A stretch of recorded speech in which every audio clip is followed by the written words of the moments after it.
Hi everyone, Greep the Greep Tano here, the internet's busiest music nerd, and it's time for a review of the new Geordie Greep record, The New Sound. UK guitarist, songwriter, singer, composer, band leader, Geordie Greep, who at one point was 1/3 of the famed avant-prog and experimental rock outfit Black Midi. To the dismay of many fans, the band came to a sort of unceremonious hiatus just earlier this year. And strangely, not too long after that announcement came news that Greep here had a new solo album on the way. A record that frankly sounds a bit too groomed and buttoned up to have not been under wraps for at least a minute, as the writing and performances on this project are thrilling, are visceral, are incredible. The band chemistry across this thing is amazing and near flawless, which is mind-blowing considering there were about 30 session musicians employed across the length of this album. Not to mention the progressions of all of these tracks are very fluid and well-formed, which is surprising given just how many wild narrative and musical changes that a lot of these tracks undergo within the span of 3 or 6 or 12 minutes. In a nutshell, to explain the new sound, I will say it is the most wiry, tangled, and intense jazz rock you can imagine, set to the manic inner monologues of a man with a very overactive imagination and libido. This record contains some of the biggest delusions of grandeur and sexual deviance I have heard anyone utter into a microphone. And I think the only thing keeping them from sounding as insane as they actually are is the extremely extravagant rock music underscoring all of it, which really does give the lyrical content of this album a fantastical edge that just reads as beyond reality. So much of the music and storytelling on this record just feels like it's couched in such extreme hyperbole, maybe in an attempt to make some pretty pitiful moments of heartbreak and romantic desperation seem a bit more palatable. Strangely, I'm kind of reminded of the new Joker movie in a way, Folie à Deux, which is not a diss, mind you, as horrible as that movie is. But I find on this album that Greep is engaged in this similarly demented escapism that seems employed as a way of avoiding a nasty reality, which in the case of this album kind of seems like some personal regrets as well as just the mundane existence of being an adult, where you have a stove and potholders and obligations and a reputation and a need to sort of keep up appearances. It really displays adulthood in a way as a prison of sorts, and as a result, the protagonist of this record begins to really imagine himself being more interesting and being cooler than he actually is, which then leads to him spiraling into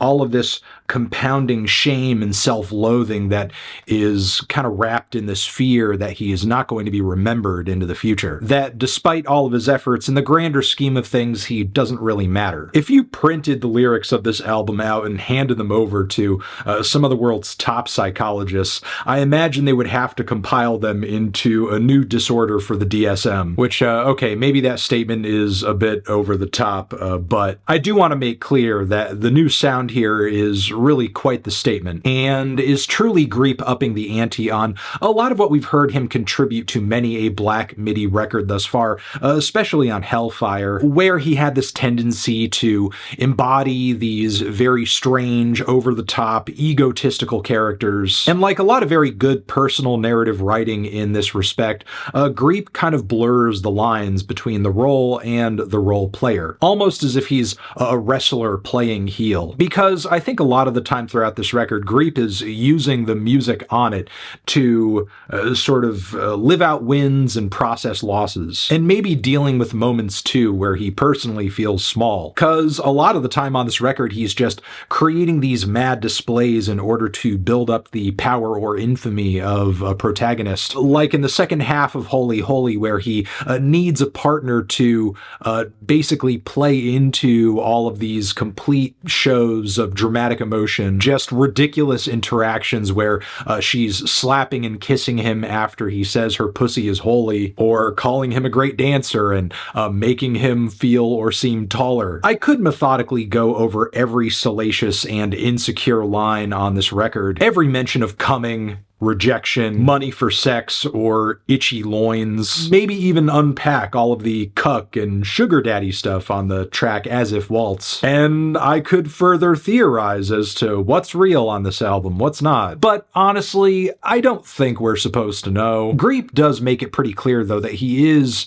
very much blurring the lines between fantasy and reality on this record. There are bars upon bars upon bars of meta-commentary on that exact topic throughout the track The Magician, and I think the fact that this is by far the longest track on the album and comes right toward the very end of it says a lot. It's like a massive 12-minute asterisk placed at the end of a screed penned in blood, and I think the actual closer of the record just adds more questions than answers to this whole thing. It's actually a Frank Sinatra cover that is a perfect narrative fit for an album such as this, as it only solidifies the protagonist's inability to deal with reality, a reality where the love that he's been on about for the duration of the album is over now and done for good, and he would rather live in a dream where it's still ongoing. As far as the musical influences on this album go, and we definitely have to go over those, it's pretty clear Greep is pulling from just about every major jazz rock guitarist and band of the 60s and 70s. Of course, you're getting more whiffs of Canterbury scene prog in the UK, but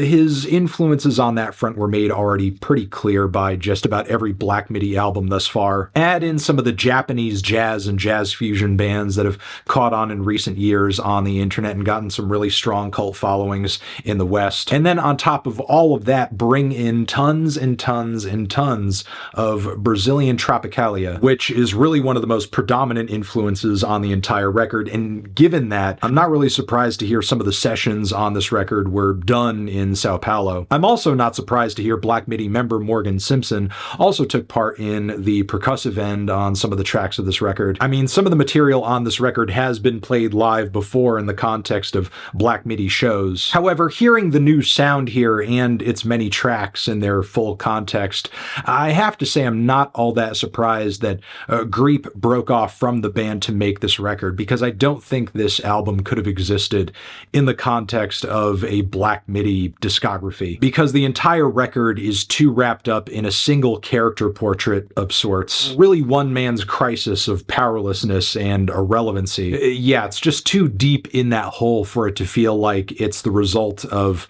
multiple members of a band all kind of contributing to it. And this is not a slight against the album by any means. I think it's just a fact of its creative reality. With all that being said, I do think there are a few downsides in the track list, namely the song Bongo Season, which vocally and musically I found to be a little kind of grating, even in the midst of an album as wild as this. And then there's also Motorbike, which I do think narratively plays into the album's greater themes around power trips, that sort of thing, but the vocals brought to the table on this track by Seth Evans of HMLTD fame, as great as they are, I feel like bringing a different vocal into the mix kind of throws off the immersion of the album, because to me, Greep's vocals are kind of essential in selling a lot of the fantasies this record has to offer. Technically, I would call his singing on this record impressive, dramatic, even whimsical at points, but his vocal inflections and overall delivery are still quite cartoony. I mean, there's just something about his singing style that sounds